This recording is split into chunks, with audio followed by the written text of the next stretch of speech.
नमस्कार, मी आनंद पोहनेरकर आपल्या सर्वांचं महाराष्ट्रवाणी बातमीपत्रात स्वागत करतो। पाहूया आजच्या ठळक घडामोडी।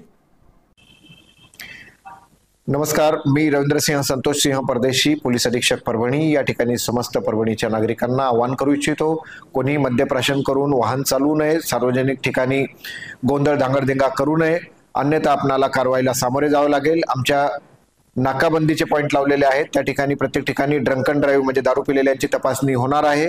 त्याच पद्धतीने फिरती पथक देखील असणार आहे। त्यामुळे आपण 31 डिसेंबर हा अपघात मुक्त साजरा करूयात आणि येणाऱ्या नवीन वर्षाचे स्वागत देखील अपघात मुक्त, अपघात विरहित अशा पद्धतीने करूया। सगळ्यांना नवीन वर्षाच्या हार्दिक शुभेच्छा। जय हिंद, जय महाराष्ट्र।